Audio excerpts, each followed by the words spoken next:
Yan mga idol, good afternoon. Welcome po muli sa ating channel. Ito po muli ang inyong lingkod, si Boyet, ay muling bumabati ng isang magandang hapon. Ngayon mga idol, balikan lang natin yung ating tinalakay nung nakaraan sa aking video tungkol doon sa sinabi ng ating Pangulo na pananagutin na niya ang mga dapat managot tungkol doon sa corruption. Yung mga flood control na malalaking pera ang lumabas pero wala namang nayaring flood control. At ang katunayan nga, tiwangwang ang mga nangyari.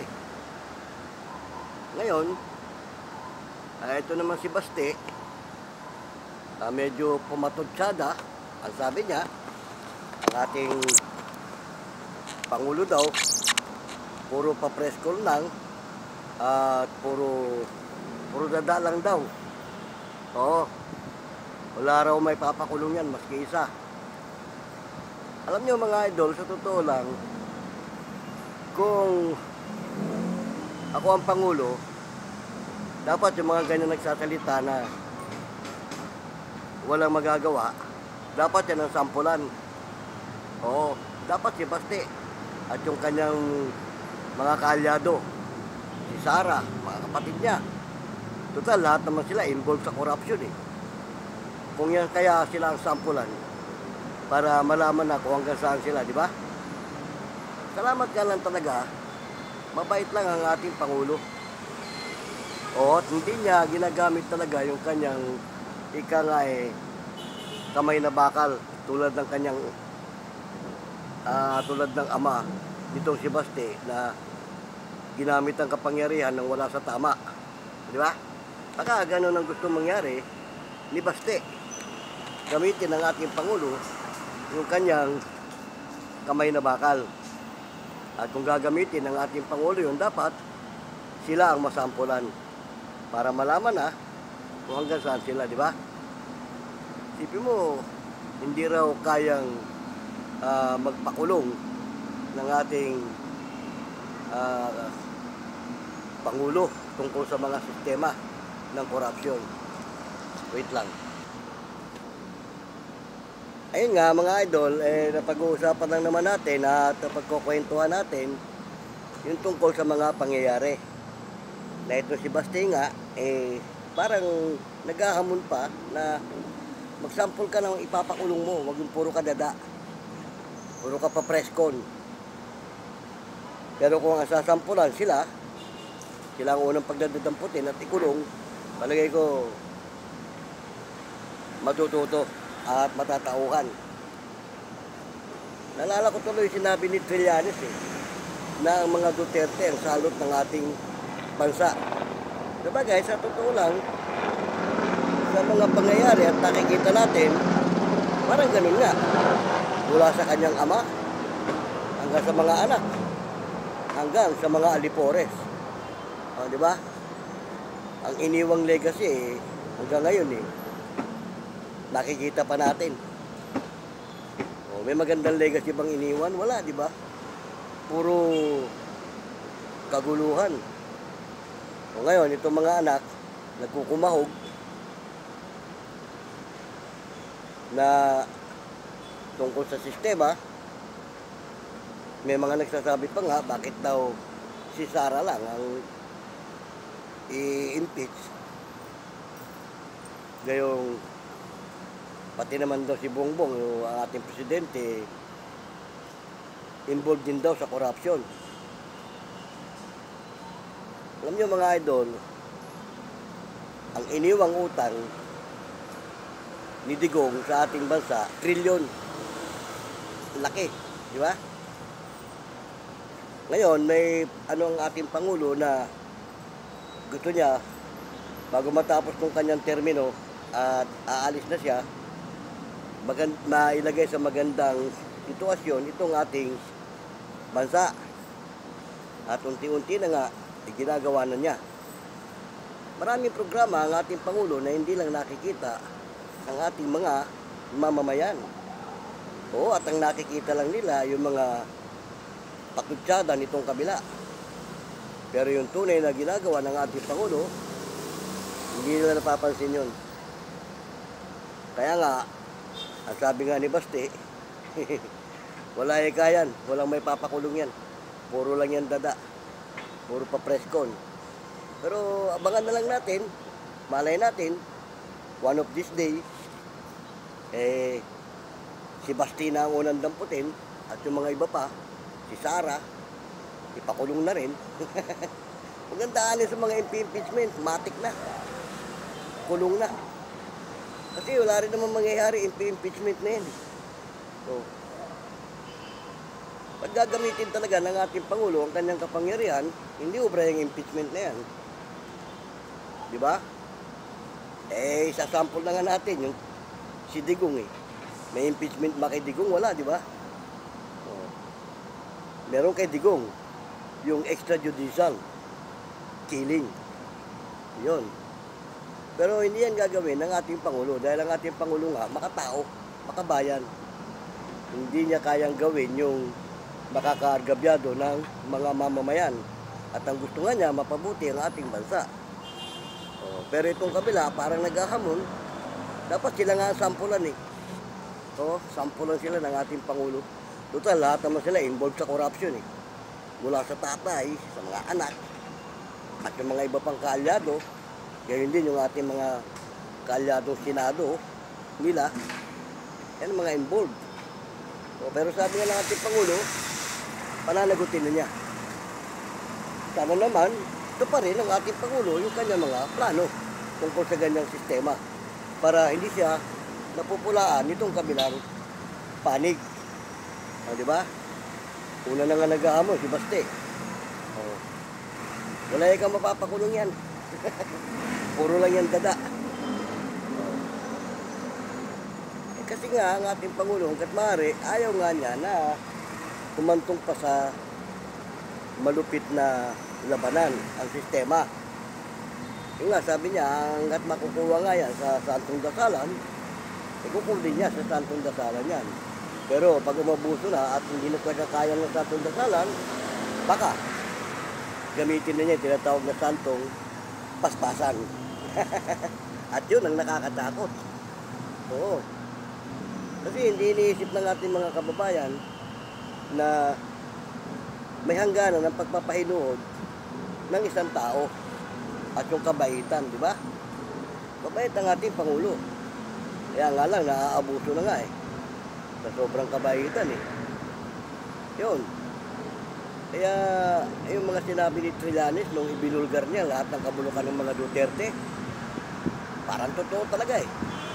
So, sabi niya, yan ang salot ng ating lipunan. Yung pamilya ng Duterte na yan. Kaya sabi niya, hanggat nandyan yan, bantayan sa kapayapaan ng ating bansa. Bagay, sa totoo lang, sa nakikita natin, parang ganun nga eh. Nagiging banta ng kapayapaan. Bakit? Sa kanila nagmumula ang kaguluhan eh.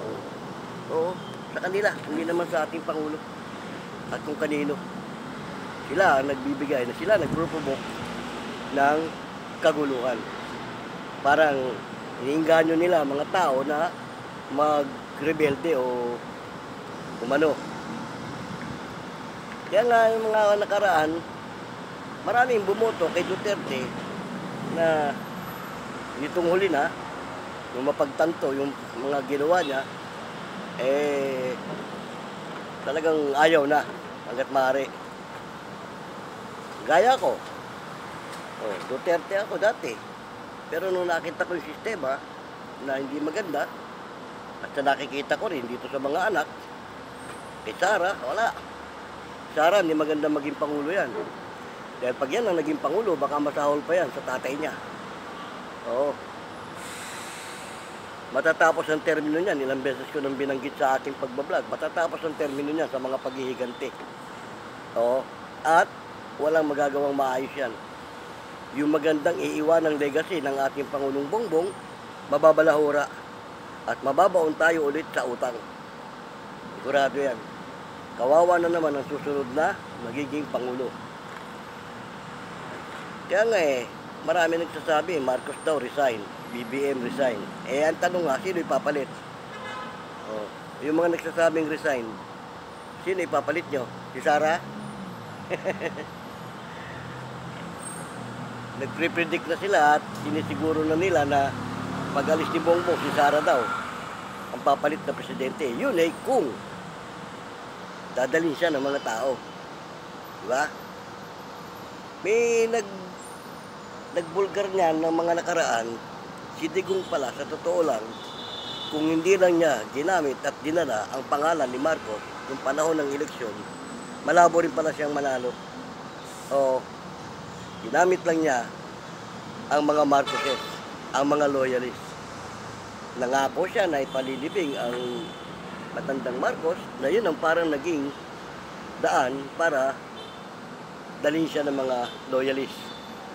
Tapos yung kanyang simbolo, di ba? Yung panahon ng halalan, ng pangangampanya, di ba? Ang simbolo niya, pula. Simula, simbolo ng mga Marcoses, pula talaga. Pero ginamit niya. Kung tutusin, dilawan siya, di ba? Ba't di niya ginamit yung simbolo ng dilawan? Ang ginamit niya ay yung simbolo ng mga Marcoses, kulay pula. Pero sa ngayon, ito si Sara, bumalab siya. Baka 3 balibag yan kung sino man ang magiging kalaban niyan. Di ba? Kaya huwag silang mangarap na, kumbaga tapos na eh. Sabi nga ni Erap, nung panahon ni Erap, weather lang yan. Tapos na weather nila. Kaya bumalabs na yan na makabalik pa sila sa pwesto. Yan, doon sila sa Mindanao. Lugar nila yun eh. O, di ba? Pero ganun pa man, sa lugar ng Davao, yung mga flood control doon, wala rin nangyari. Mabuti pa itong pinagawa ng ating Pangulo. Matatapos na, oh. Kakaroon ng accomplishment, pinakita na nga eh. Yung ilog, di ba? Nilagyan ng magandang dike. Inayos. Para yung mga bahay kabilaan, hindi na masalanta. Oh, di ba? Pero nung panahon nila, may nagawa ba? Wala, di ba? Ang lalaking proyekto. Yung nga sabi ng ating Pangulo, yan daw ang mga ghost project. Ghost flood control project. Di ba? At natuklasan pa ng ating Pangulo na ang bawat proyekto, lalo sa flood control, kung ilang proyekto yan, 1 hanggang 4 katao lang ang humahawak.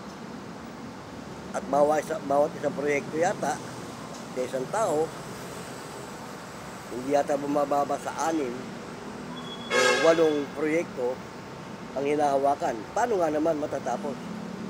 At syempre, kung aapurahin, magiging substandard yung gagamitin. Kita mo yung nangyari, yung pinakita sa lugar ng Mindoro, di ba? Yung flood control nila ron, gumuho. Nawarak yung dike. Ang tanong, bakit? Eh, pinakita yung mga bakal substandard. Tapos yung simento yatang ginamit, matabang. Wala sa tamang timplada. Bakit? May nadali eh. Saan napunta yung pondo nun? Binulsa yung iba.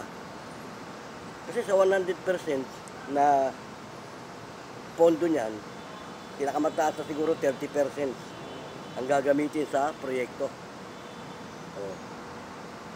Sa 100% yung 30% lang ang sa proyekto. Yung 70% kanila na yon. Ganon. Kaya kita mo naging resulta. Gumuho. Siyempre tubig yan, hindi mo basta-basta mapipigil yan. Malakas ang pwersa ng tubig. Walang pinakamalakas na pwersa kundi yan tubig. Lahat ng ano yan, maghahanap ng madadaanan yan eh. Magkaroon lang ng konting siwang o butas, yung dike na yan. Pag tumagal at lumaki yan, umukit yan sa ilalim. O, di ba? Ganon. Kaya nga, ito naman, napagkukwentuhan lang natin. Napag-uusapan lang natin na sinabi ng ating Pangulo nga, papanagutin na niya yung mga dapat managot. Eh, unahin na natin si Baste. Dahil siya ang nagmumungkahi na mag-sample ng ipapakulong at wala raw may papakulong. Ito yun, insultong malaki yun. Ay kung sample lang, siya ang unang damputin, siyang ikulong. Alam mo, ang ating Pangulo, sa totoo lang, sinabi ko niya sa mga una kong video, kung gagamitin niya ang kanyang kapangyarihan, sino ka? O, di ba? Sino ka? At anumang ahensya ng ating pamahalaan, anumang sangay, kayang kontrolin ng ating Pangulo yan. Oo, kaya niya kontrolin. Lalo't nakikita niya na walang nangyayari sa mga proyekto, sa mga budget na ibinibigay. O, di ba? Pag kinontrol niya yan, wala magagawa yan. Kasi siya ang Pangulo eh. O, siya ang head. O, may, yung ano nga eh, may kasabihan nga, may tataas pa ba sa ulo? May higit pa ba? Kaya nga tinawag na ulo eh. O, sa literal na katawan lang natin, may tataas pa ba sa ulo natin? Di ba tula na? Yung balikat, nakakapantay ba sa ulo? Di ba? Wala. Kaya nga yun, mga binibitawan nilang salita tungkol sa ating Pangulo, hindi sila nag-iisip. Tira lang sila ng tira. Kaya nga sabi ni Fred Aguilar huwag kang tira ng tira. Ang sabi ni Fred Aguilar mabuti pa, sabi niya, mag-isip ka. Huwag kang tira ng tira. Di ba? Ang sabi pa nga imulat mo ang iyong mga mata habang may panahon ka pa. Minsan yung mga kanta, sa totoo lang may kahulugan sa tunay na pangyayari. Tulad nung kanta nga nung kanta ng asin na binanggit ko rin sa nakaraan, yung pamagat magnanakaw. Diba? Umaangkop yan doon sa mga nanunungkulan na magnanakaw. O, di ba? Pangit pakinggan yung kabuuan ng lyrics ng kanta kung papakinggan mo. Pero tumatama yan doon sa mga nasa gobyerno, nasa pamahalaan na mga magnanakaw. O, di ba? Kaya nga sabi, ang magnanakaw doon, mapagsamantala. O, ang tanong, totoo o hindi? Totoo. Mapagsamantala. Yung sinabi ni Fred Aguilar o, tumatama yan kay Baste. Huwag ka sabi ng tira ng tira. Mabuti pa sabi niya, mag-isip ka. Di ba? Ang sabi pa imulat mo ang iyong mga mata habang may panahon ka pa. O, di ba? Tama yung kanta ni Fred Aguilar. Sapul si Basti doon. At yung iba pang mga tumutulig sa ating Pangulo. O, di ba? So, yun. Sabi pa nga karugtong pa sa tingin mo, sabi niya, mabigat ka. O, di ba? Sa tingin mo lang yun, mabigat ka. O, dahil unang-una, may tungkulin ka rin. O, sa tingin mo, sabi ni Fred Aguilar, mabigat ka. Di ba? At ang karugtong pa nun pangit din Tumatama din yan doon sa mga tumitira. O yung mga gumaganon. Ang sabi nga sa tingin mo mabigat ka. Kapag meron kang karga. Ano yung karga? Ay, yung chonky. O, di ba? O. Sa tingin nyo, itong si Basti, hindi ito tumitira. Chonky yan. Kaya nga sabi nga, mabigat, sa tingin mo, mabigat ka habang meron kang karga. Kaya binawalan nga siya ni Freddy, huwag kang tira ng tira, sabi niya. Kaya, yung mga ano natin na kapwa natin mga nasa gobyerno, hindi sila nag-iisip Kaya sabi ni Freddy Aguilar mag-isip ka. Yan, napagkukwentuhan lang naman natin. Dahil nga, kasi nga, ang ating Pangulo, medyo unti-unti na rin siya na ipapatupad na niya yung kanyang mga sinasabi. Pero, darating yan. Mangyayari yan. Oo. Kasi ang ating Pangulo naman, bago niya ipatupad ang isang bagay, pinag-iisipan at pinag-aaralan niyang mabuti. Hindi kagaya ng iba, na basta na lang tira dito, tira doon. Ang ating Pangulo matalino. Alam niya agad kung ano mangyayari. Kaya bago siya gumawa ng isang bagay, gumawa ng isang hakbang, pinag-aaralan niya munang maigi kung ano magiging epekto at resulta. Pero dito sa mga korupsyon, ng urakot, ng pera ng kaban ng bayan, kahit hindi na masyadong pag-isipan ng ating Pangulo, sigurado na dahil kitang-kita Oh, di ba? Kaya yan, hindi natin alam kung ano magiging senaryo. Nababanggit ko niya sa mga una kong video na pag napuno ang ating Pangulo, hindi natin alam kung ano magiging senaryo sa bandang huli. Di ba? Di ba, ganyan nga nangyari sa ama niya nung una. Napakabait, tahimik. Rally dito, rally doon. Kaguluhan dito, kaguluhan doon. Batikos dito, batikos doon. Nung gamitin niya yung kanyang puwersa, gamitin niya yung kanyang kapangyarihan, lahat tinanggal, Senado, Kongreso, lahat na may kaugnayan sa sangay ng gobyerno na magiging hadlang sa proyekto. Di ba? Tinanggal. Ultimo nga yung Supreme Court Paralisado, wala. Noong pag nagkakaso ko, hindi na kailangan dumaan ng korte. Matik yun, kulong ka. Pag kinasuhan ka ng 1081, matik yan. Wala nang korte-korte. At walang maraming itching-buriching. Di ba? Yan, hindi lang iniisip ng ating mga kababayan, ayaw nilang salaminin yung mga nakaraan. Di ba? Dapat yan, binabalanse. Balansehin mo yung nakaraan. Kung ano ba ang background ng mga nakaraan. At yung background ng kasalukuyan. Di ba? Yung mga sinabi ni Trillanes nung binulgar niya, yung mga bulok ng Duterte.